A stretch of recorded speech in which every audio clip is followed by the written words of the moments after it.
Hello and welcome to Insight. I'm Kusum Wijetilleke.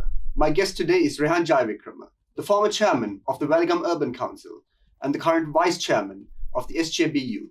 Hi Rehan, thank you very much for being here. Hi. Appreciate it. Hi Kusum. So full disclosure to our audience, Rehan and I have been long-term close friends, perhaps since our teenage years, but let's not dwell too much on that because it might give away our age. So Rehan, you've you're in politics, but I think, as I said, we've been friends for a long time. Most of my friends and I, when we had very a superficial view of politics growing up, you were someone who always had a little more information, you had a few anecdotal stories, and you understood a little more the history of certain issues when they pop up in our political scenario, as they usually do. So I'd like to just discuss your political background and also the familial links you have through, say, the United National Party to your in Kegol, for instance, in Weligama, where you had your electorate. So if you could just tell us about your political roots. So I think to start off with, both my granduncles. So my mother's uncle was the General Secretary of the United National Party. He was also the Defense Minister. So that's my grandfather's brother. That's the late General Ranjan Wijeratne. And then from my father's side in Weligama, where my father and most of his family were born, my father's uncle was Major Montego Jayawickreme. So I think when it comes to political experience, I think Monty was far ahead than Ranjan. He was in politics. He ironically started from the Weligama Urban Council, and he was the mayor of Weligama. He was one of the first mayors there. And I think from the first cabinet all the way up until the last cabinet, he held some sort of portfolio up until 1989, where he was then appointed as governor by the late President Premadasa. So taking that also aside, our family is very politically oriented. They're very politically opinionated. That's because my mother was also working very closely with Mr. Ranjan Wijeratne. She was politically very close to him. But then the funny story is that my father, he was not granted nomination by the UMP in 1989. And he actually ended up contesting from the Sri Lankan Freedom Party. And my mother, from then on until I started my politics, she was more oriented towards the policies of the Sri Lankan Freedom Party. And then later on towards the politics of, her counterparts that she knew very well. But, and also my my mother and father, they divorced at a very young age when me and my brother, I have one brother who's now in Australia. He's a police officer. So when we were very young, my mother and father divorced. And my mother remarried another politician who was Mr. Mano Wijeratne. So he was Nisanka Wijeratne's son, Edwin Wijeratne's grandson. He was a long-standing member of the United National Party, and also he first went to Parliament in 1989. He had a major influence on you, didn't he? Yes, he did, because I basically was lucky enough to have two fathers. One was my biological father, who was living in Weligama, and one was my stepfather, who was with my mother, and I grew up with my mom. So I was basically his son. He also had two children, but then me and my brother were also like his children. And he first won in 1989. He continued all the way up until 2000, where he briefly lost. Then again, if you remember correctly, there was another election that took place within a year or two, I think. Yeah. He came on the Kegol list. I think he was third during that election when Rukman Senanayake became first, who is also incidentally closely related to me. We are very closely related to the Senanayakas as well. Right. So he played a big influence in my life, but then later on, he, together with 17 MPs, they crossed over from the dictatorial Ranil Wickremesinghe regime and then went leaned towards Mahinda Rajapaksa, solely because of the fact that the UMP at that time were prepared to defeat the budget, and if the budget was defeated, the war wouldn't have continued. And irrelevant of what we think about the war, he then supported the war victory. And he passed away in 2010. A year later, my father passed away.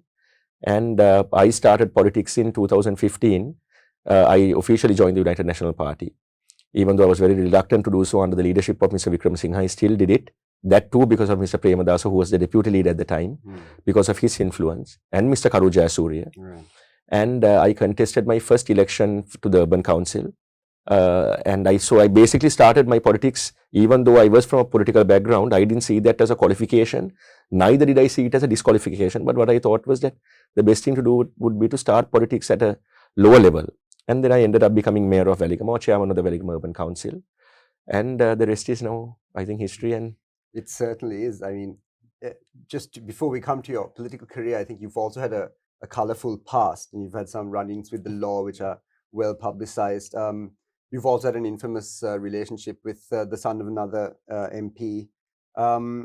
There's also questions about the friendships you have. I mean, you went to St. Thomas's yes, amongst, as well as British School in Stafford. yeah. So, I mean, we know when you grow up in Colombo, especially when you go to a school such as St. Thomas's, you get a lot of connections, you meet a lot of people.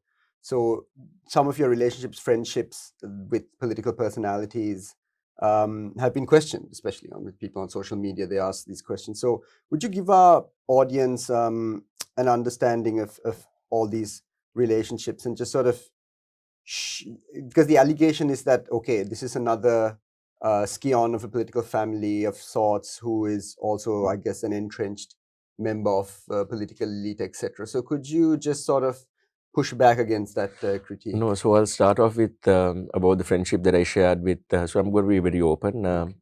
I was good friends with Minister Mervyn Silva's son, former Minister Mervyn Silva's son, Malaka.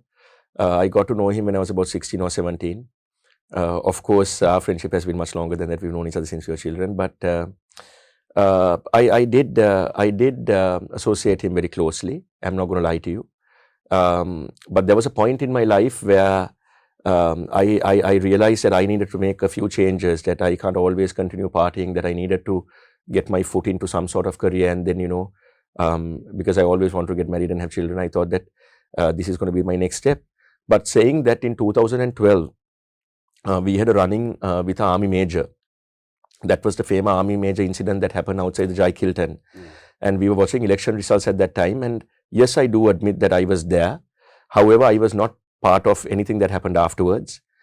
And we ultimately got remanded. So there is no one that can say that political interference was used. I remember my mother was Sri Lanka's ambassador for Turkey at the time. And one thing that she spoke to me and she said was, if you have not done anything wrong, produce yourself in court, but don't expect any favors from me. So then I actually got produced in court. We were remanded for a period of 14 days. On the 9th day, we were granted bail because the army major issued an affidavit. And I was exonerated and I was cleared of all charges. And I still remember my older brother in Australia. He wrote a letter while I was in Weligama. He wrote a letter and it was published by Mr. C.A. Chandraprema on the island. And if anyone wants to Google, they can just go and type my brother's name and they'll find it on Google. And I was very annoyed by that letter because he was rather critical of me. But there was a very striking paragraph at the end. If I remember correctly, it was at the end. He said, letting bygones be bygones, it is now up to you to decide if this is the path you're going to go or whether you're going to forge a new identity, that which is independent from your ancestors or your political relationships with your political relations or our relations. And you need to now forge a different path, and it's up to you to decide if you're ready or not. So I actually didn't speak to my brother for a few months after that because I was thinking, why did he have to write to the newspaper? But the more I became mature and the more I decided that my life needs to go in a different path, I realized that it is that letter that actually changed me. And that was the breaking point. And then you asked me about my time at St. Thomas's. So ironically, St. Thomas's was where I met Namal Rajapaksa. I can't remember this clearly because I was in grade 1. But my mother says that while I was being put to school and my mother brought me to school, Mahinda Rajapaksa and Miss Shiranti Rajapaksa brought Namal to school. So Namal and I grew up together. So we were classmates from year 1 till year 10, till I left college. And we were friends. But the Namal Rajapaksa I knew then is not who he is perceived to be now. And we somewhat politically, ideologically, we drifted apart. Because my ideology, and to be very honest with you, because of the fact that I was very disappointed with Mr. Wickremesinghe from 2005 onwards, since he lost to Mahinda Rajapaksa, I was somewhat more inclined politically in supporting Mahinda Rajapaksa. the former president.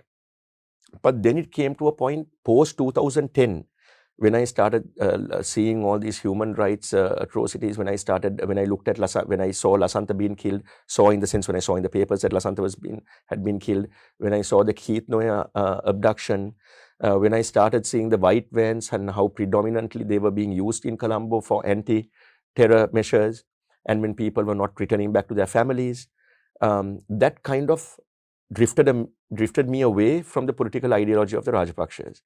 So in 2015, I made a decision that I was going to join the United National Party, and I was denied nominations by Mr. Wickremesinghe because he didn't want me contesting Weligama, knowing full well what my connections were in Weligama.